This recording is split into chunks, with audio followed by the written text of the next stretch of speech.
Australia చదివిన మీకు ఆళ్లగడ్డ లాంటి ఒక మాస్ సిపి జెండా పట్టుకొని మేము స్టార్టింగ్ నుంచి ఆ శోభా నాగిరెడ్డి గారు కానీ భూమా నాగిరెడ్డి పుట్టుకను గారు తెలుస్తూ రాలేదు. Welcome to open talk. అతి చిన్న వయసులో ఆంధ్రప్రదేశ్ శాసనసభలో అడుగుపెట్టారు. ఆమె రాజకీయ రంగ ప్రవేశమే ఒక సంక్షోభ సమయం. అప్పటి నుంచి ఇప్పటి వరకు అడుగడుగునా సవాళ్లే. ఆ సవాళ్లను ఎదుర్కొంటూ భూమా అఖిల ప్రియ రాజకీయ ప్రయాణం ఎలా సాగిస్తున్నారు, భవిష్యత్తులో ఆమె రాజకీయం ఎలా ఉండబోతోంది, ఇదే అంశం మీద మనతో మాట్లాడడానికి భూమా అఖిల ప్రియ మన ముందున్నారు. చెప్పండి అఖిల ప్రియ, ఎలా ఉంది మీ పొలిటికల్ లైఫ్? చాలా బాగుందండి. అంటే నేను యాక్చువల్గా ఈ మాత్రం అన్నా చేస్తానని అనుకోలేదు. ఎందుకంటే స్టార్టింగ్లో శోభా నాగిరెడ్డి గారు చనిపోయిన తర్వాత నేను రాజకీయాల్లోకి రావాలనే ఉద్దేశం కానీ ఆలోచన కానీ ఆ టాక్ కానీ ఎక్కడ జరగలేదు.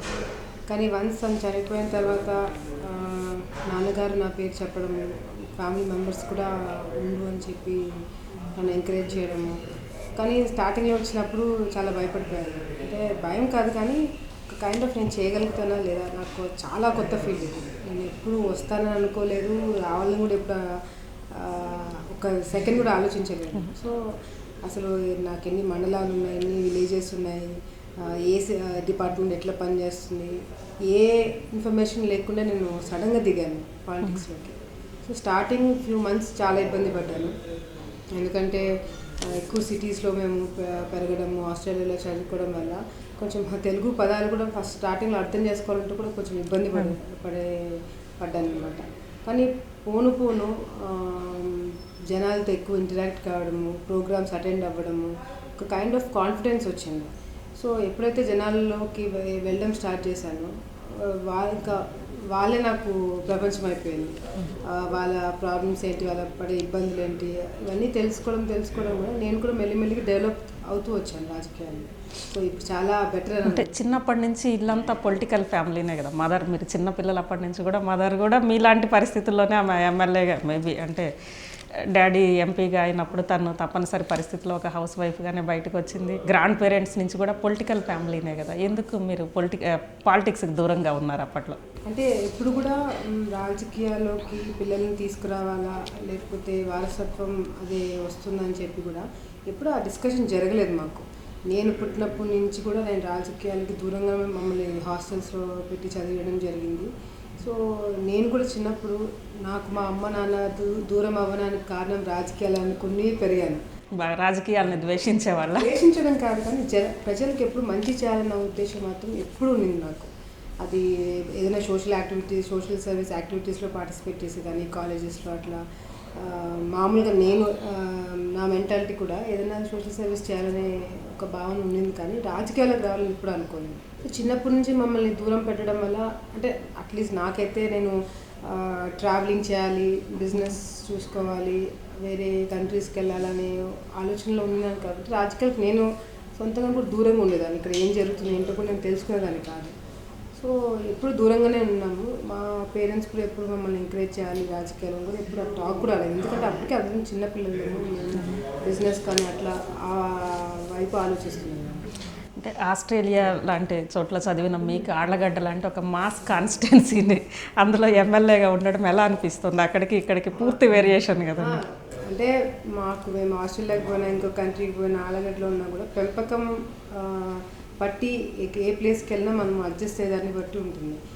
మేము ఎప్పుడు కూడా ఎంపీ కూతురుని కానీ లేకపోతే ఎమ్మెల్యే కూతురుని కానీ మినిస్టర్ మనవరాలు కానీ మేము ఎప్పుడు కూడా పెరగలేదు. అటువంటి అట్మాస్ఫియర్ కూడా ఎప్పుడు మాకు నార్మల్గా మా ఫ్రెండ్స్ అందరూ కూడా చూసుకుంటే మిడిల్ క్లాసులు అటువంటి వాళ్ళు ఉన్నారు, అట్లా పై లెవెల్ వాళ్ళు ఉన్నారు. సో ఎప్పుడు మాకు ఆ డిఫరెన్షియేట్ ఎప్పుడు చేయలేదు.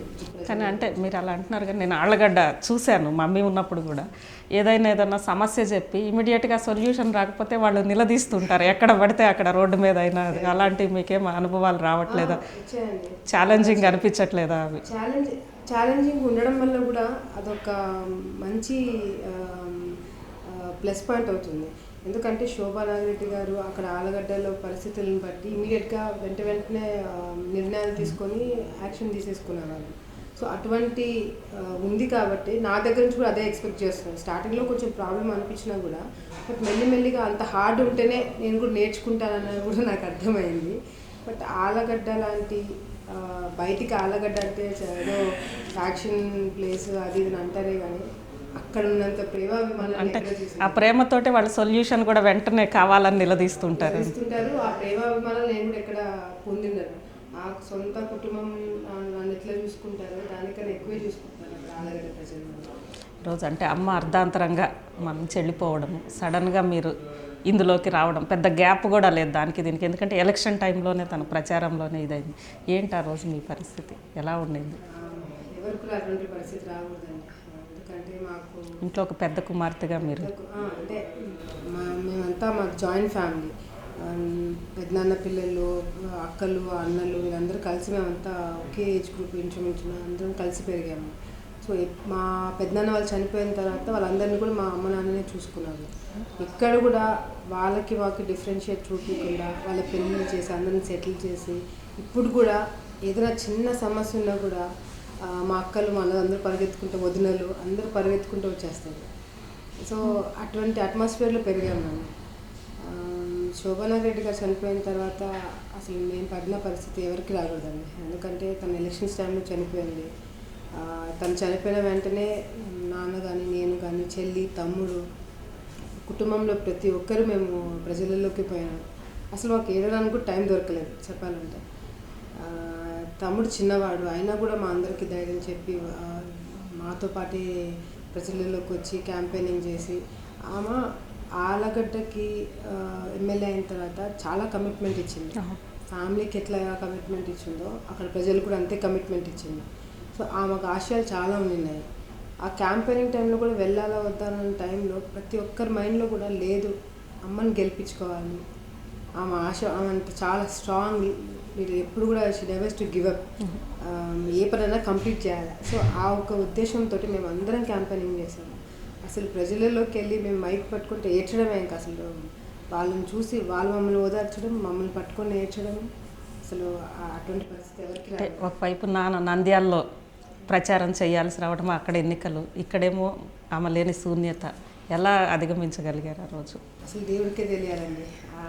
అసలు ఆ రోజు మేము మనుషులుగా ఎట్లా బయటకు వచ్చి ఎట్లా క్యాంపెయినింగ్ చేస్తున్నామో, ప్రజలలోకి ఎలా వెళ్ళామో కూడా మాకు అసలు అర్థం కాలేదు. ఇప్పుడు మేము ఆ షాక్ నుంచి బయటికి రాలేదు. అటు నాన్న నంద్యాలలో ఉన్నారు, మేమంతరం క్యాంపెయినింగ్. ప్రజలకు ఏం చెప్పాలో అర్థం కావట్లేదు. మమ్మల్ని అడ్డుకోవడానికి చాలామంది ప్రయత్నిస్తున్నారు. అంటే అమ్మ ఎలక్షన్ క్యాన్సిల్ చేయడానికి, నామినేషన్ క్యాన్సిల్ చేయడానికి చాలా ట్రై చేస్తున్నారు. అసలు దేవుడి దయ అనుకోవాలి. ఆ కోర్టులో కూడా మేము కేసు గెలిచి శోభనారెడ్డి గారి పేరుతోనే ఎలక్షన్ జరగడం అనేది అసలు చరిత్రలోనే ఫస్ట్ టైం అనుకుంది ప్రపంచంలో. ఒక చనిపోయిన వ్యక్తికి ఆలగడ్డ ప్రజలు ఓటు వేసి గెలిపించారంటే వాళ్ళ రుణం నేను ఎన్ని జన్మలెత్తినా తీర్చుకోలేను. ఫస్ట్ టైం అసెంబ్లీలో అడుగుపెట్టే అప్పుడు ఎలా అనిపించింది? ఫస్ట్ టైం అసెంబ్లీలో అడుగుపెట్టినప్పుడు శోభనారెడ్డి గారి గుర్తొచ్చానండి. ఎందుకంటే అప్పుడు ఉన్న పరిస్థితులలో అసెంబ్లీలో ఎటువంటి ఫైట్ ఇచ్చేవారు, ఇట్లా మాట్లాడేవారు. ప్రతి ఒక్కరు కూడా చాలా అడ్మైర్ చేసేవారు. ప్రతిపక్ష పార్టీలు కూడా అపోజిట్ వీళ్ళు కూడా ఆమె మాట్లాడుతుంటే చాలా సైలెంట్గా వినేవాళ్ళం. సబ్జెక్ట్ మాట్లాడేది ప్లస్ తను మాట్లాడుతున్నప్పుడు మా అందరం చాలా గర్వంగా అనిపించేది. సో అటువంటి ప్లేస్లో నేను వచ్చాను. నా రెస్పాన్సిబిలిటీస్ అన్ని నేను గుర్తు తెచ్చుకోవడం వల్ల చాలా ఎమోషనల్ ఫీల్ అయ్యాను నేను, నాన్నగారు. ఆ ఇన్సిడెంట్ నేను ఎప్పటికీ మర్చిపోయాను. ఒక పార్టీలోంచి మీరు ఎమ్మెల్యేగా ఎన్నికయ్యారు. సడన్గా ఫస్ట్ టైం రాజకీయ రంగ ప్రవేశమే పార్టీ మారాల్సి వచ్చింది. ఏంటి దానికి దారి తీసిన పరిస్థితులు? నేను వేరే వాళ్ళ పరిస్థితి కన్నా మా పరిస్థితి చూసుకుంటే చాలా డిఫరెంట్ అండి. శోభా నాగిరెడ్డి గారు చాలా కష్టపడ్డారు. ఆలగడ్డ నంద్యాలని ఈ స్థాయికి అట్లీస్ట్ తీసుకురాగలిగారంటే నాన్న ఎంపీగా ఉన్నప్పుడు చాలా కష్టపడ్డారు. మమ్మల్ని నమ్ముకున్న వాళ్ళు కానీ, మాపై డిపెండ్ అయిన వాళ్ళు, మా కార్యకర్తలు, వాళ్ళు కాకపోయిన ప్రజలు అభివృద్ధి అనేది చాలా తక్కువ చూశారు. అండ్ శోభా నాగిరెడ్డి గారు చనిపోయిన తర్వాత నా మీద బాధ్యత ఇంకా ఎక్కువ పెరిగింది. నా పైన ఎక్స్పెక్టేషన్స్ ఎక్కువ పెరిగాయి.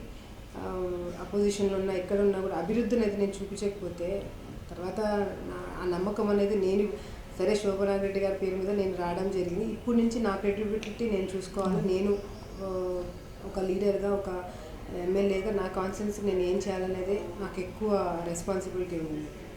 అక్కడ చూసుకుంటే మాకు ప్రజలకు ఒక పని చేయలేకపోతున్నాం. మాకంటూ ఒక స్ట్రాంగ్ సపోర్ట్ లేకపోవడం వల్ల, ప్లస్ అభివృద్ధి మెయిన్ గోల్గా పెట్టుకొని మేము పార్టీ మారడం జరిగింది. ఈరోజు ఒక పార్టీలో మేము గెలిచి ఇంకో పార్టీకి వచ్చామని అంటున్నారే కానీ మేము వైఎస్ఆర్సీపీ జెండా పట్టుకొని మేము స్టార్టింగ్ నుంచి ఆ శోభా నాగిరెడ్డి గారు కానీ పుట్టక నుంచి శోభా నాగిరెడ్డి గారు రాలేదు. అవును. స్టార్టింగ్ మా పేరెంటల్ పార్టీయే తెలుగుదేశం పార్టీ. సో చిన్న చిన్న మధ్య మధ్య డిస్టర్బెన్స్ లాస్ట్కి మేము వెళ్ళి టీడీపీకి రావడం జరిగింది. అంటే టీడీపీలో మారితే తప్పితే ఇక అభివృద్ధి సాధ్యం కాదనేది అక్కడ ఈరోజు అంటే ప్రభుత్వ పనితీరు అలా ఉందా? అలానే కాదండి. ఇప్పుడు ఓపెన్గా చెప్పాలంటే ఎక్కడ చూసినా కూడా రూలింగ్ పార్టీలోకి వాళ్ళకి ఇచ్చే ఇంపార్టెన్స్ అపోజిషన్ పార్టీ వాళ్ళకి ఇవ్వరు. అది గవర్నమెంట్ లెవెల్లో వాళ్ళు చేస్తున్నారని అనట్లేదు. లోకల్లో కూడా చూసుకుంటే ఆ మైండ్ సెట్ అలా ఉండిపోతూ వస్తుంది. ఇప్పుడు ఏ డిపార్ట్మెంట్లో చూసుకున్నా కూడా మన ఎంఆర్ఓ ఆఫీస్ నుంచి కానీ ఎండిఓ ఏ పని చిన్న పని కూడా చూసుకుంటే రూలింగ్ పార్టీ వాళ్ళకి అనుకోకుండానే ఇంపార్టెన్స్ ఇచ్చేస్తుంటారు.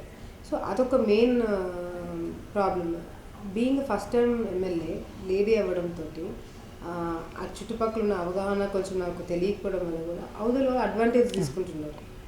సో మేము మా విషయం పక్కన పెట్టినా వాళ్ళు బలపడుతున్నారంటే మాకు ఇబ్బందే కదా.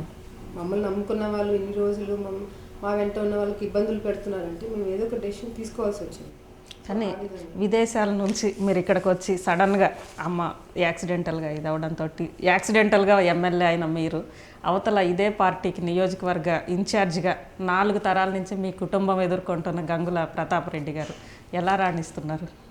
చిన్న వయసు, బయట నుంచి వచ్చారు, ప్లస్ యాక్సిడెంటల్గా అయ్యారు. అవతల ప్రతాప్ రెడ్డి ఇంతకుముందు గతంలో శోభా నాగిరెడ్డి గారు ఫస్ట్ టైం ఎమ్మెల్యే అయినప్పుడు కూడా అదే పరిస్థితి ఉంది. ఒక లేడీ అంటే అప్పుడంటే ఎంపీగా బలమైన ప్లేస్లో మీ నాన్నగారు ఉండేవాళ్ళు కదా. ఈరోజు ప్రజల సపోర్టు, ప్రజలు మా వెంటున్నారన్న సంగతి అందరికీ తెలిసిందే. మమ్మల్ని ఏదైనా ఇబ్బంది పెడితే తర్వాత ఏమవుతుందో అనే సంగతి కూడా వాళ్ళకి అందరికీ తెలిసింది. అంటే అనేక విషయాల్లో మీ ఇద్దరు పరస్పరం ఫేస్ చేయాల్సిన సందర్భాలు వస్తుంటాయి కదా, ఎలా ఎదుర్కొంటారు? 4 తరాల మీ కుటుంబం ఫైట్ చేస్తూ వచ్చిన ప్రతాప్ రెడ్డి గారితో. అంటే ఫైట్ అంటే ఎప్పుడు పొలిటికల్ ఫైటే మాకు ఎక్కువ ఉంది. సో అది ఇంకా జనరల్గా ఎక్కడైనా జరుగుతుంది. అండ్ బీయింగ్ అ లేడీ మా ఏరియాలో కొంచెం ఏదైనా కొట్లాటలకు వచ్చినా అటువంటి ఏదైనా వచ్చినా ఒక లేడీ ఉందంటే ఎవరి డీసెన్సీ వాళ్ళు మెయింటైన్ చేస్తారు. సో అటువంటిది నేను అగ్రెసివ్గా ఎప్పుడు ఫేస్ కాలేదు. అటువంటి పరిస్థితి కూడా మా ఏరియాలో రాదని నేను అనుకుంటున్నాను. అంటే ఏదన్నా కాన్స్టిట్యున్సీ అభివృద్ధికి సంబంధించి నిర్ణయాలు తీసుకోవాల్సి వచ్చినప్పుడు నియోజకవర్గ ఇన్ఛార్జిగా అటు గంగుల ప్రతాప్ రెడ్డి గారు, ఎమ్మెల్యేగా అఖిలప్రియ, ఎవరి మాట నెగ్గుతోంది? ఏ పార్టీలోకి వెళ్ళినా దానికి ఆన్సర్, దానికి మనం ఏ పార్టీలో వెళ్ళినా కూడా అటు టీడీపీలో ఇంత గతంలో ఉన్నప్పుడు కానీ, చిరంజీవి గారి పార్టీలో ఉన్నప్పుడు కానీ, మళ్ళీ వైఎస్ఆర్సీపీలో పార్టీలో ఉన్నప్పుడు కానీ, ఇప్పుడు కూడా అండి మేము ఏది చెప్తే అది కరెక్ట్ అవుతుంది, ప్రజలకి మంచి చేసే డెసిషన్సే మేము తీసుకుంటామనే నమ్మకము అటు హయ్యర్ అఫీషియల్స్లో అట్లా డిపార్ట్మెంట్ వాళ్ళందరిలో ఉంది, ప్రజలలో ఉంది కూడా అందరితో ఉంది. సో ఏదైనా మేము ఈ పని కావాలని ఏదైనా చెప్పినప్పుడు లేదు దీనికన్నా ఇది బెటర్ ఆప్షన్ నేను చెప్పినా కూడా ఈరోజు అట్లా డిపార్ట్మెంట్ వాళ్ళు కానీ ప్రజలు కానీ యాక్సెప్ట్ చేస్తున్నారంటే దానికి కారణం కూడా మా మీద ఉన్న నమ్మకం. సో అటువంటి క్లాషెస్ అయితే ఎప్పుడు రాలేదు. వచ్చినప్పుడు కూడా డిపార్ట్మెంట్ వాళ్ళు ఏదైతే కరెక్ట్ అనుకుంటున్నారో ఒక ఎమ్మెల్యేగా నేను చెప్పిన ప్రిఫరెన్స్ ఎటువంటి పరిస్థితులు ఇవ్వాల్సి వస్తుంది. అదేవిధంగా నేను కరెక్ట్ డెసిషన్స్ తీసుకుంటాను నమ్మకం కూడా వాళ్ళకి నా మీద ఉండడం వల్ల ఇంతవరకు అటువంటి ఇబ్బంది రాలేదు. అంటే అధిష్టానం దగ్గర ప్రతాప్ రెడ్డి గారిది నడుస్తుందా, అఖిలప్రియది నడుస్తుందా? ప్రతాప్ రెడ్డి గారు ఇంతవరకు ఆయన టీడీపీలో లేరండి. సో యాజ్ అన్ ఎమ్మెల్యే నేను ఏదైనా ప్రపోజల్స్ తీసుకెళ్ళినా ఏదైనా ఆబ్వియస్లీ నాకే ప్రిఫరెన్స్ ఇస్తాడు. ఎలా ఇప్పుడు నియోజకవర్గంలో మీ ముందున్న సవాళ్ళు ఏంటి? అంటే శోభా నాగిరెడ్డి గారు తలపెట్టి ఈరోజు మధ్యలో ఆగిపోయిన కార్యక్రమాలు ఏమన్నా ఉన్నాయా? సవాళ్ళు, ఆమె లక్ష్యాలు ఏమున్నాయి? చాలా ఉన్నాయండి. అంటే శోభా నాగిరెడ్డి గారు ఏ ఎలక్షన్ క్యాంపెయినింగ్ గత 2 ఎలక్షన్ క్యాంపెయినింగ్స్ కూడా తను డోర్ టు డోర్ చేయడం జరిగింది. సో డోర్ టు డోర్ చేసినప్పుడు ప్రతి ఒక్క సమస్య కూడా ఆమె నోట్ చేసుకోవడం జరిగింది. ఇప్పుడు ఆలగడ్డ కాన్స్టిట్యున్సీలో మనం అభివృద్ధి అనేది చూసుకుంటే 6 మండలాలు ఉన్నాయి, నాకు 6 పెద్ద మండలాలు. సో ఈ 6 మండలాల్లో కూడా డెవలప్మెంట్ ఏమేమి ఎక్కడైతే అవసరం ఉన్నాయో అవన్నీ కూడా తన దృష్టికి వచ్చినవన్నీ కూడా నా దృష్టికి రావడం జరిగాయి. అవి కాకుండా కూడా నాకు ఇంకేదైనా ఇన్ఫర్మేషన్ కావాలి, నాకు లోకల్ లీడర్స్ని కానీ లేకపోతే నాన్నగారి సలహా తీసుకొని ఎప్పటికప్పుడు మనము ముఖ్యమంత్రి గారిని కలిసి మినిస్టర్లను కలిసి శాంక్షన్ చేయించుకుంటూ వస్తున్నాను.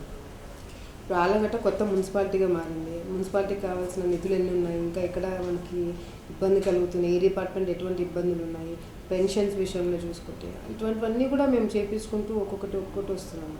అసలు నేను వైఎస్ఆర్సీపీలో ఉన్నప్పుడు మనకి పెన్షన్స్ ఎన్ని సమస్యలు ఉన్నాయని కూడా అని నోట్ చేసుకొని మన పార్టీ మారిన వెంటనే మన ముఖ్యమంత్రి గారు అడిగిన వెంటనే 3,000 పెన్షన్ శాంక్షన్ చేసి ఈరోజు నేను తీసుకురాగలిగాను. నిజంగా మళ్ళీ మొన్న జన్మభూమి కార్యక్రమంలో పెన్షన్లు పంచుతుంటే కూడా చాలా ఆనందంగా అనిపించింది నాకు. గతంలో నేను ఎవరైతే వచ్చినా కంప్లైంట్ చేశారో నేను పెన్షన్ తీసుకొస్తానని వాళ్ళకి మాట ఇచ్చి ఈరోజు పెన్షన్ తీసుకొచ్చి వాళ్ళ చేతికి ఇస్తుంటే నాకు కూడా చాలా తృప్తిగా ఉంది. సో అటువంటి కార్యక్రమాలు అన్నీ ఎప్పటికప్పుడు ఫాలోఅప్ చేసుకోవడం జరుగుతుంది. ఎమ్మెల్యేగా శోభా నాగిరెడ్డి గారికి వచ్చిన యాక్సెప్టెన్సీ ఫస్ట్లో మీకు ప్రజల నుంచి వచ్చిందంటారా? వచ్చింది. అంటే కొంతమంది లీడర్లు భయపడ్డారు. అంటే శోభమ్మ లేదు ఇప్పుడు ఎట్లా చేయగలుగుతున్నారు, కొంతమంది లీడర్లు భయపడుతూ నాన్న దగ్గరికి వెళ్ళే వాళ్ళు కూడా ఈరోజు నాన్నకు ఫోన్ చేసి అఖిలమ్మ మాకు బాగా చేస్తుంది, మాకు అన్ని విధాలుగా అందుబాటులో ఉందని చేసుకొని మా నాన్నకు చెప్తుంటే చాలా గర్వంగా ఉంది నాకు. సో ఆ యాక్సెప్టెన్స్ కంపల్సరీ, అంటే కష్టపడేదాన్ని బట్టి మనకు యాక్సెప్టెన్స్ వస్తుంది. ఆమె ఎట్లయితే అందుబాటులో ఉండి ఎక్కడైతే కష్టపడి చేసుకుంటూ ఏదైనా చిన్న గొడవలు వచ్చినప్పుడు భయపడకుండా ముందుకెళ్ళి కాన్ఫిడెన్స్ నేను ఇవ్వగలిగితే ఆబ్వియస్లీ వాళ్ళు కూడా యాక్సెప్ట్ చేస్తున్నారు. కానీ ఈ 2 ఏళ్ల రాజకీయ జీవితంలో మీరు ఇబ్బంది పడ్డ సందర్భాలు ఏంటి? చాలా ఉన్నాయండి. అంటే బాగా మీరు అయ్యో ఎందుకు వచ్చానా అని అనుకున్న సందర్భం ఏమన్నా ఉందా? వచ్చానని అనుకోలేదు, అసలు ఆ థాట్ ఎప్పుడు రాలేదు. దీన్ని ఇంకా ఎట్లా బెటర్గా చేయాలి, ఈ సిచ్యువేషన్ నుంచి బయటికి ఎట్లా రావాలనేది ప్రతి ఒక్క ఇన్సిడెంట్ నన్ను చాలా స్ట్రాంగ్గా చేసింది. చెప్పాలంటే నేను పడిన ఈ 2.5 సంవత్సరాల ఇబ్బందులన్నీ కూడా నేను ఒక వ్యక్తిగా చాలా స్ట్రాంగ్గా చేశాను. మీరు ఎక్కువగా ఫీల్ అయిన సందర్భాలు చెప్పండి. నాన్న కేసు విషయంలో నాన్న హాస్పిటల్కి వెళ్ళినప్పుడు చాలా, ఆయన లేకుండా నేను ప్రమాణ స్వీకారం చేసే అసెంబ్లీలో ఆ ఇన్సిడెంట్ నాకు చాలా బాధ అనిపించింది. అంటే ఒక పక్క అంటే అమ్మ ఫస్ట్ టైం అసెంబ్లీలో అడుగుపెట్టినప్పుడు గుర్తుంది, సుబ్బారెడ్డి గారి పక్కన ఆమె లోపలికి అడుగుపెట్టారు. మీరు అడుగుపెట్టినప్పుడు నాన్న హాస్పిటల్, అమ్మ చనిపోయి ఉండడం, అంటే ఆ సిచ్యుయేషన్కి ఈ సిచ్యుయేషన్కి చూసుకుంటే చాలా డిఫరెన్స్ ఉంది. ఆమె ఒక జూబ్లియంట్ మూమెంట్లో అసెంబ్లీలో అడుగుపెట్టారు, మీరు ఒక విషాదమైన పరిస్థితుల్లో అడుగుపెట్టారు. ఎలా అనిపిస్తుంది ఎప్పుడైనా కంపారిజన్ చాలా డిఫరెంట్ అండి. ఎందుకంటే శోభా నాగిరెడ్డి గారు ఆ రోజు అసెంబ్లీలో అడుగుపెడుతున్నప్పుడు మంచి అట్మాస్ఫియర్, వాళ్ళ నాన్నతోటి లోపలికి వెళ్ళారు, ఒక మంచి పాజిటివ్ ఒక కాన్ఫిడెన్స్తో తను వెళ్ళగలిగింది. సిచ్యువేషన్ ఇప్పుడు నాకు మా అమ్మ చనిపోవడము, తర్వాత నాగిరెడ్డి గారి పైన నాన్న పైన కేసులు ఉండడం వల్ల నేను రావడం కొంచెం, కానీ ఆ రోజు అందరూ నా వెంట వచ్చి నాకు ధైర్యం చెప్పి చేయగలుగుతాం అని చెప్పి ఆ రోజు నా చుట్టూ ఉన్న నాయకులందరూ కూడా ఎంకరేజ్ చేయడం జరిగింది. కానీ ఒక రకంగా మీరు పార్టీ మారడానికి ఈరోజు వైసీపీ నుంచి టీడీపీలోకి రావడానికి నాగిరెడ్డి గారి మీద ఉన్న కేసులే కారణం అని చెప్పి విమర్శలు వినిపిస్తుంటాయి, ఎంతవరకు వాస్తవం అంటారు? మరి మేము పార్టీ మారి ఇన్ని రోజులైనా కూడా కేసులు తీసేలేదు కదండి, నాపైన కేసులు అలాగే ఉన్నాయి కదా. ఒకవేళ కేసుల కోసమే వచ్చాము అంటే ఇంతవరకు కేసులు కూడా తీసేలేదు. సో దాన్ని బట్టి అర్థమైంది మేము వచ్చిన రీజన్ ఒకటి, దాని మీద స్టిక్ ఆన్ అయ్యి ఉన్నాము, అభివృద్ధి కోసమే వచ్చాము. అక్కడ అదే ఇంకొక రీజన్ నేను అదే చెప్పాను, ఆ రోజు భూమా నాగిరెడ్డి గారి పైన చిన్న అసలు ఏమి ఇన్సిడెంట్ జరగకుండానే ఒక ఇన్సిడెంట్ క్రియేట్ చేసి ఎస్సీ ఎస్టీ హెరాస్మెంట్ యాక్ట్ కేసులు పెట్టి అంత ఇబ్బందులు పెట్టి ఫాల్స్ ప్రూఫ్లన్నీ సృష్టించి కేసులు పెట్టి, కానీ ఇవన్నీ చేసింది తెలుగుదేశం పార్టీనే కదా, మళ్ళీ అదే పార్టీలోకి మీరు వెళ్ళడం? తెలుగుదేశం పార్టీ కాదండి, తెలుగుదేశం పార్టీలో ఉన్న నాయకులు, జిల్లాలో ఉన్న నాయకులు కక్ష కట్టిగా చేశారే కానీ తెలుగుదేశం పార్టీ నేను బ్లేమ్ చేయట్లేదు. ఎందుకంటే గ్రౌండ్ లెవెల్లో ఇచ్చే ఫీడ్బ్యాక్ని బట్టి పైన వాళ్ళు ఎవరు ఆ నాయకులు ఎవరంటారు? నాయకులు భూమా నాగిరెడ్డి గారి పైన అటాక్ చేయాలనుకుంటే చాలామంది వస్తారు ఆయన పైన అటువంటి. ఎందుకంటే ప్రజల్లోకి ఎప్పుడు మనం నంద్యాల చూసుకుంటే నాన్నకి 10 years గ్యాప్ వచ్చింది. 10 years గ్యాప్ తర్వాత కూడా ఒక 6 నెలలు కూర్చుంటే 6 నెలలు గట్టి కూర్చొని ఆ నంద్యాలలో ప్రజలందరూ మళ్ళీ కాన్ఫిడెన్స్ పొందగలిగారు. అంటే ఎవరైనా ఈరోజు ఆ నాయకుల నుంచి మీకేమి సమస్యలు రావడం లేదా డే టు డే లైఫ్లో? అంటే సమస్య అనేది వాళ్ళకు కూడా అర్థమైపోయింది. వన్స్ భూమా నాగిరెడ్డి గారు కుటుంబం, భూమా నాగిరెడ్డి గారు పార్టీలోకి వచ్చారు అంటే ఎటువంటి ఇంపార్టెన్స్ వాళ్ళకి వస్తుంది. అంటే అఖిలలో ఒక శోభమ్మని చూస్తున్నారా వాళ్ళంతా? చూస్తారు, నెక్స్ట్ ఇంకో కొన్ని రోజులు ఉంటే చూస్తారు. రైట్. ఇక మనం అనుకున్న అంటే మీరు పార్టీ అభివృద్ధి కోసం మారామంటున్నారు. ఒక రకంగా చూస్తే వైఎస్ లేని సమయంలో వైసీపీ పుట్టినప్పుడు కానీ, లేదంటే విజయమ్మతోటి కానీ, జగన్తో కానీ, లేదా ఆ పార్టీ సంక్షోభంలో ఉన్నప్పుడు కానీ గట్టిగా శోభా నాగిరెడ్డి గారు నిలబడ్డారు. ఈరోజు అంటే మీరు ఆమె గట్టిగా నిలబడి ఆమె ఒక రకంగా ఆ పార్టీ పెరిగి కొంచెం జనాల్లో ఇంత పాపులారిటీ రావడానికి వెనక ఆమె కృషి ఉంది. అలాంటి సెంటిమెంటల్గా మీరు ఫీల్ అవ్వలేదా దాని నుంచి వదిలి బయటకు వస్తున్నప్పుడు? ఎందుకంటే అమ్మ దూరమైనప్పుడు కూడా ఒక బ్రదర్ లాగా మీ దగ్గరికి జగన్ వచ్చారు కదా.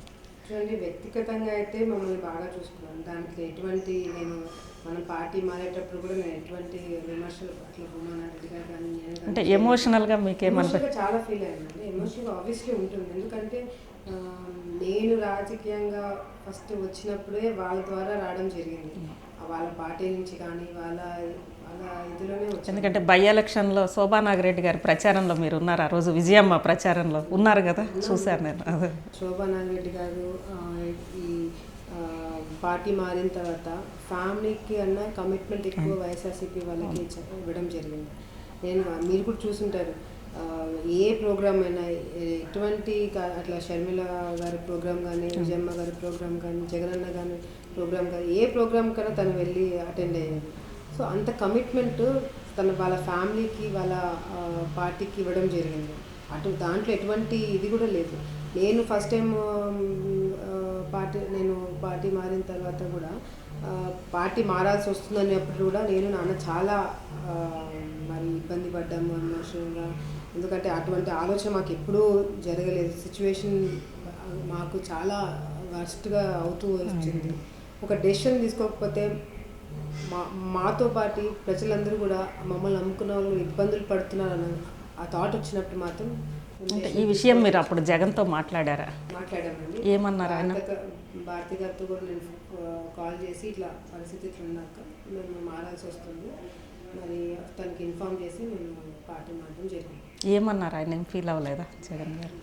ఫీల్ అవ్వడం అంటే చూసుకోండి అది అని చెప్పి మాట్లాడడం జరిగింది. అంటే ఒక డెసిషన్ మనం తీసుకున్న తర్వాత వాళ్ళు కూడా లేదు ఉండాలనే ఇది కూడా పెట్టలేదు. ఎవరి డెసిషన్స్ వాళ్ళు. అంటే ఆ రోజు సొంత బ్రదర్ లాగా నేను ఉన్నానని అన్నారు కదా జగన్ గారు. ఇప్పుడు కూడా అదే రిలేషన్ ఉందంటారా? అంటే రిలేషన్ అంటే మేము ఇంకా రోజు ఫోన్ చేసుకొని మాట్లాడడం అది ఉండదు, కానీ మనసులో అయితే ఉంటుందండి, అది ఎప్పటికీ ఉంటుంది. ఎందుకంటే లాస్ట్ మా అమ్మ ట్రావెల్ చేసింది కూడా వాళ్ళతో కాబట్టి ఎమోషనల్గా అది ఉంటుంది. రాజకీయంగా పరిస్థితులను బట్టి మనం మారాల్సి వస్తుంది, పరిస్థితులను బట్టి మనం డెసిషన్స్ తీసుకోవాల్సి వస్తుంది, అది వాళ్ళకే తెలుసు. అటువైపు కూడా చాలా రాజకీయం బట్టి వాళ్ళు డెసిషన్స్ డిఫరెంట్గా తీసుకోవడం జరుగుతుంది. రాజకీయంగా చూసుకుంటే మనం కూడా డెసిషన్స్ ప్రజల్ని మా సిచ్యువేషన్ బట్టి మేము వెళ్ళాల్సి వస్తుంది. కానీ ఆ ఎమోషనల్ బాండేజ్ అనేది టీడీపీలో మీకు సమస్యాత్మకం కావట్లేదా? లేదండి, అటువంటి సమస్య ఇంతవరకు మాకు ఎటువంటి ఇది లేదు. ఎందుకంటే చంద్రబాబు నాయుడు గారికి బాగా తెలుసు భూమానారెడ్డి గారు ఎటువంటి వ్యక్తి, ఒక మాట చెప్తే ఎంత కమిట్మెంట్తో ఉంటారనే సంగతి అందరికీ తెలుసు. ఏ పార్టీలోకి వెళ్ళినా ఆ లీడర్ని బట్టి భూమానారెడ్డి గారు వెళ్తారు, ఆ సిచ్యువేషన్ని బట్టి పొలిటికల్గా మాట్లాడాల్సి వస్తుంది కాబట్టి చెప్తారని సంగతి చంద్రబాబు నాయుడు గారికి కూడా తెలుసు కాబట్టి ఆ ప్రాబ్లం ఎక్కడ లేదు. అంటే వైసీపీలో ఉన్న ప్రాధాన్యత మీకు ఈరోజు టీడీపీలో ఉందా? తప్పకుండా ఉంది. అది ఎప్పటి నుంచో మా కుటుంబం పైన ఉన్న నమ్మకం కానీ, ఆ ప్రజల్లో ఉన్న మా క్రెడిబిలిటీ కానీ ఏ పార్టీలోకి వెళ్ళినా వస్తుంది. రాజశేఖర రెడ్డి గారు కూడా సెకండ్ టైం చీఫ్ మినిస్టర్ అయినప్పుడు కూడా ఆ రోజు అటువంటి పరిస్థితుల్లో కూడా శోభా నాగిరెడ్డి గారు గెలవడం జరిగింది. అంటే ఏ పార్టీలో ఉన్నా కూడా మనం చేసే పనులు బట్టి, లీడర్ చేసే పనులు బట్టి ప్రజలు చూస్తారే కానీ ఈరోజు అపోజిషన్ పార్టీలో ఎన్ని సంవత్సరాలు ఉంటూ వచ్చాము, ఇప్పుడు కూడా ప్రజలు రూలింగ్ పార్టీలో మేము ఉండాలని కానీ మాకు ఫైట్ చేసే లీడర్ ఉంటే చాలా కోరుకునే మనస్తత్వం ఆ ఏరియాలో ఉంది. అంటే ఆ ఫైటింగ్ ద్వారా అభివృద్ధిని సాధించుకోలేమనుకో అనుకున్నారా? లేదండి, ఎందుకంటే గతంలో రాజశేఖర రెడ్డి గారు ముఖ్యమంత్రిగా ఉన్నప్పుడు రైతులకు ఏదైనా సమస్య వచ్చినప్పుడు కూడా చాలా పెద్ద స్థాయిలో ధర్నాలు చేసి భూమానారెడ్డి గారు, శోభా నాగిరెడ్డి గారు రైతులందరినీ తీసుకొని వచ్చి ముఖ్యమంత్రి గారి ఇంటి దగ్గర ధర్నా చేసి ఆ రోజు రాజశేఖర రెడ్డి గారు భూమానారెడ్డి గారిని, శోభా నాగిరెడ్డి గారిని లోపలికి పిలిపించుకొని మాట్లాడి అప్పటికప్పుడు ఇష్యూ సార్ట్అవుట్ చేశారు. అంటే ఏ స్థాయి మనం అపోజిషన్ పార్టీలో ఉన్నప్పుడు ఏ స్థాయికి వెళ్ళి ఫైట్ చేస్తామన్న సంగతి కూడా ప్రజలందరికీ తెలుసు. సో మాకు కూడా వాళ్ళు అండగా ఇన్ని సంవత్సరాలు ఉంటూ వచ్చారు. వాళ్ళకి ఏదైనా చేయాలి, మాకు ఇప్పుడు ఈ సిచ్యువేషన్ తప్పకుండా వాళ్ళకి మేము అభివృద్ధి అనేది చూపించాలి. అందుకే ఈరోజు అదే ఆళ్లగడ్డ కాన్స్టిట్యున్సీ కానీ, కర్నూలు జిల్లా కానీ ఒక ఇరిగల రాంపుల్లారెడ్డి, గంగుల ప్రతాప్ రెడ్డి మధ్యలో అఖిలప్రియ ఎలా ఉండబోతోంది ఫ్యూచర్ మీకు? వాళ్ళ మధ్యలో నేను లేనండి, నేను సింగిల్గానే ఉన్నాను. నాకు ఎప్పుడు సింహం సింగిల్గానే ఉంటుంది అంటారా? అంతే, నాకు ఎక్కడ ఎవరున్నారు పార్టీలో, నాకు నా కుటుంబం, ఉమానాగిరెడ్డి గారు నా పక్కన ఉన్నారు, ప్రజల సపోర్ట్ ఉంది. ఇంకా నాకు ఎక్కడ ఇబ్బంది కలగలేదు. అటు వైఎస్ఆర్సీపీలో ఉన్నప్పుడు నాకు ఎక్కడ పర్సనల్గా ఇబ్బంది కలగలేదు. టీడీపీకి వచ్చిన తర్వాత నాకున్న ఎంకరేజ్మెంట్ తోటి చాలా వరకు అటువంటి అపోజిషన్ నేను ఇంతవరకు ఫేస్ కాలేదు. ఇప్పటివరకు నేను చెప్పిన పనులన్నీ జరుగుతూ వచ్చాయి. నా మీద నమ్మకంతో అఫీషియల్స్ అందరూ కూడా నేను చెప్పింది కరెక్ట్ అని చెప్పుకుంటూ రావడం జరిగింది. సో వాళ్ళు నాకు కాంపిటీషన్ అని కూడా నేను అనుకోవట్లేదు. కానీ వైసీపీ అంటే ఎమోషనల్గా ఫస్ట్ టైం మీరు రాజకీయాల్లోకి వచ్చిన పార్టీ, అదేవిధంగా శోభా నాగిరెడ్డి గారు కూడా మొదటి నుంచి కూడా వైసీపీ పుట్టుక నుంచి ఉన్నారు. అలాంటి పార్టీ కార్యకర్తలు మీ మీద దాడికి దిగారని చెప్పి వార్తలు వచ్చినాయి. ఎలా కార్యకర్తలు అందరూ అనట్లేదండి. ఒక లీడరు ఏదైనా ప్రోగ్రామ్కి వస్తున్నారు అనగా కొంతమంది తాగి రావడం అనేది ఎక్కడైనా సహజంగా జరిగేది. నేను కూడా అది దాడి జరిగినప్పుడు నేను కూడా పెద్ద సీరియస్గా తీసుకోలేదు. సరే ఏదో జరిగిపోయింది దాన్ని ఎందుకు ఇష్యూ చేయాలని చెప్పి కూడా నేను వదిలేయడం జరిగింది. ఆ రోజు జరిగిన దాడి ఏదైతే ఉందో అది ఎక్కడైనా జరుగుతుంది కాబట్టి సహజంగా ఎవరైనా ముందుకు వచ్చి అటువంటిది జరగడం తప్పు, మేము ఖండిస్తున్నాము, మా వాళ్ళైతే యాక్షన్ తీసుకోండి అని చెప్పి ఒక మాట చెప్పింటే అయిపోయేదానికి. అది కొంచెం పొలిటికల్గా సెన్సేషన్ చేసేగలిగి అది నేను బయటకు వచ్చి మాట్లాడాల్సి వచ్చింది. అంటే ఆ రోజు మీరు ఎందుకు వెళ్ళాల్సి వచ్చింది అమరావతి? ఆ రోజు నేను యాక్చువల్గా ఎవ్రీ 15 డేస్కి ఒకసారి 10 డేస్కి ఒకసారి కంపల్సరీ విజయవాడకి అనేది వెళ్తానండి. ఎందుకంటే నేను 10 డేస్ ఒకవేళ ఆలగడ్డలో ఉన్న అక్కడ సమస్యలన్నీ తీసుకొని వెళ్ళి కంపల్సరీ విజయవాడలో కూర్చొని సతీష్ చంద్ర గారు అపాయింట్మెంట్ తీసుకొని వెళ్ళి కూర్చొని ఒక అందరు మినిస్టర్లు కానీ ఏదైనా పనులు ఉంటే చేయించుకొని రావడం సహజంగా ఎప్పుడు జరిగేది. ఆ రోజు మరి ఆ ఏరియాలో మనకి ఏం ప్రోగ్రామ్స్ జరుగుతున్నాయో నాకు తెలియదు కదా, ఎప్పుడో ఒకసారి వచ్చిపోతుంటాము. సో ఆ ఏరియాలో ప్రోగ్రామ్ జరుగుతున్న సంగతి కూడా నాకు తెలియదు. సో జగన్ గారి ప్రోగ్రామ్ జరుగుతున్నా నేను మధ్యలో ఇంకా టర్న్ తీసుకుంటున్న టైంలో నాకు ఈరోజు జగన్ గారి ప్రోగ్రామ్ ఉందని అప్పుడు తెలిసింది నాకు. నన్ను చూసి కొంతమంది గుర్తుపట్టి కొంచెం తాగేస్తున్నారు కాబట్టి ఓవర్ యాక్షన్ జరిగింది. అంటే చిన్నప్పటి నుంచి కూడా ఒక మంచి సిటీలోనే మీరు చదివారు, తర్వాత ఆస్ట్రేలియాలో ఒక మంచి స్నేహితులు చుట్టూ కూడా మంచి బాల్యం గడిచింది, తర్వాత మంచి విద్యార్థిగా కూడా లైఫ్. ఈరోజు చుట్టూ ఆళ్లగడ్డ ప్రజలు, లేదంటే ఒక రాజకీయ జీవితము, ఎలా మీరు అక్కడి నుంచి ఇక్కడికి బ్యాలెన్స్ చేసుకోగలుగుతున్నారా? ఎలా అనిపిస్తుంది? నేను నా జీవితంలో ఎంజాయ్మెంట్ని మిస్ అయ్యానని అనుకోవట్లేదా? లేదండి, యాక్చువల్గా నేను శోభా నాగిరెడ్డి గారు చనిపోకముందు నా వే ఆఫ్ థింకింగ్ నేను డిఫరెంట్ పర్సన్గా ఉండేదాన్ని. బట్ వన్స్ శోభా నాగిరెడ్డి గారు ఎప్పుడైతే చనిపోయారో, నా పైన బాధ్యత వచ్చిందో, అప్పటి నుంచి ఒక వ్యక్తిగా నేను చాలా మారాను. నా వే ఆఫ్ థింకింగ్ కానీ చాలా మార్పులు వచ్చాయి నాకు. ఈరోజు నాకు అమ్మ లేని లోటు ఎవరైనా తీర్చగలుగుతున్నారంటే అది ఆలగడ్డ ప్రజలనే చెప్పుకోవాలి. ఆలగడ్డలో ఉన్న రోజులు నాకు ఆ సమస్యలు తీసుకురావడం కానీ ఇంకొకటి కానీ కూర్చొని మాట్లాడడం కానీ, ఆలగడ్డలో ఉన్న రోజులు నాకు మా అమ్మ గుర్తురాదు. నిజంగా ఉన్నంత సమయం కూడా ప్రజలలో ఉండి వాళ్ళతో లీనమైపోతున్నాం. సో నాకు ఎప్పుడు కూడా వాళ్ళతో ఉంటే చాలా కంప్లీట్ ఫీలింగ్ వస్తుంది. సో అట్లా. కానీ ఆ రోజు అసెంబ్లీలో జనరల్గా శోభా నాగిరెడ్డి గారిని చూస్తే ఒక మహిళా నాయకురాలంటే ఇలా ఉండాలి, మహిళా ఎమ్మెల్యే అంటే ఇలా ఉండాలి అన్న ఫీలింగ్ వచ్చేది చాలామందికి. ఆ వాటలో మీరు కూడా అలానే అనిపించుకోవాలనుకుంటున్నారు? అనాలంటే అంటే సాధ్యం అవుతుందా? అది సాధ్యం అనేది నాకు మా అమ్మ చాలా హై స్టాండర్డ్స్ సెట్ చేసి వెళ్ళి ఉన్నారు. కానీ 100% నేను ట్రై చేస్తున్నాను అండి. నా కమిట్మెంట్ నేను తప్పకుండా పార్టీలో ఉన్న వాళ్ళకి కానీ ఆ కమిట్మెంట్ నేను నా ప్రజలకు కానీ ఫ్యామిలీకి కానీ తప్పకుండా కమిట్మెంట్ నేను ఇస్తున్నాను. 100% ఇంకా హార్డ్ వర్క్ చేస్తాను. ఆ పేరు నాకు ఇప్పటికీ కొంతమంది చెప్తూ వచ్చారు కానీ జస్ట్ 1% రీచ్ అయ్యాను నేను అనుకుంటున్నాను. ఇంకా చాలా ఉంది నేను చేయాలి అనుకునేది. ఆ స్టాండర్డ్స్కి తప్పకుండా సగం రీచ్ అయినా కూడా నేను సక్సెస్ అయినట్టుగానే అనుకుంటున్నాను. మీ టార్గెట్ ఏంటి భవిష్యత్తు? టార్గెట్ అంటే చాలా ఉన్నాయండి. రాజకీయాల్లో రాకముందు మీ టార్గెట్ ఏముండేది, ఇప్పుడు ఏముంది? రాజకీయాలు రాకముందు టార్గెట్ అంటే అబ్రాడ్కి వెళ్ళి ట్రావెలింగ్ చేయాలి, బిజినెస్ ఏదైనా సెట్ చేయాలి. అదే చెప్పాను కదా, డిఫరెంట్ యాంగిల్లో నేను ఇప్పుడు పొలిటికల్ ట్రావెలింగ్ చేస్తున్నారు ఉంది కాబట్టి నాకు ఆలగడ్డకు సంబంధించి అభివృద్ధి అండి. ఎట్లా అంటే ఆలగడ్డ అంటే బాంబుల గడ్డ అనే ఒక పేరు ఉంది, అది తీసేసి అభివృద్ధి అంటే ఆలగడ్డలు జరిగేటట్టుగా ఉండాలి అనే స్థాయికి తీసుకుని రావాలని నాకు.